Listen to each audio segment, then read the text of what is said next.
네, 코로나 상황 살펴보겠습니다. 집단 감염 사례가 대전 등 수도권 이외 지역에서도 발생하고 있습니다. 또 고령의 확진자가 늘고 있어 우려가 높은데요. 중앙재난안전대책본부 연결합니다. 이승훈 기자, 우선 확진자 현황부터 전해주시죠. 네, 어제 하루 신규 확진자는 모두 43명입니다. 해외 유입 사례가 12건으로 많이 늘었고요. 지역 발생은 수도권이 25명, 또 대전이 5명입니다. 노인시설인 서울 도봉구 성심 데이케어 센터와 관련해 12명이 추가 확진 판정을 받았습니다. 은평구에서는 일가족이 신규 확진됐고요. 경기도 부천의 어린이집 종사자 2명과 가족 1명도 확진 판정을 받았습니다.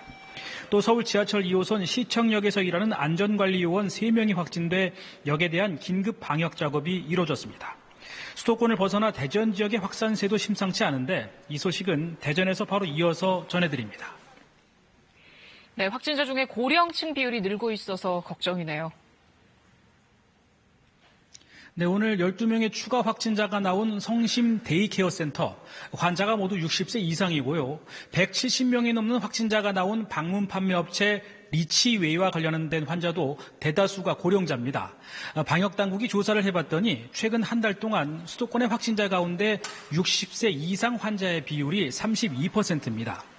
고령자의 비율이 높아지면 그만큼 중증 환자도 많아질 수밖에 없다는 게 문제죠.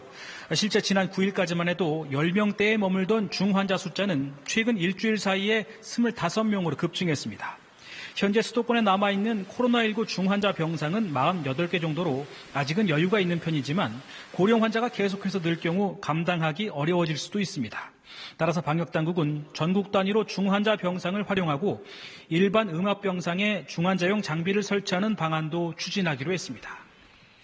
네, 또 당초에는 여름이면 코로나19 바이러스가 약해질 것이다. 이런 예상도 있었는데 추세를 보니까 그건 아닌 것 같네요. 네, 오늘 방역당국은 코로나19가 여름에도 전혀 약화하지 않고 있다. 이 점을 강조했습니다.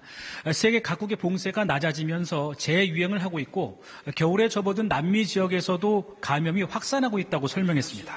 따라서 백신이나 치료제가 개발되기 전까지는 장기간 유행할 가능성이 높다며 방역 수칙을 지켜달라고 요청했습니다.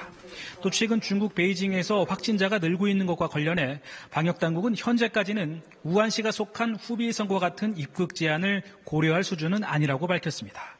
지금까지 중앙재난안전대책본부에서 KBS 뉴스 이승훈입니다.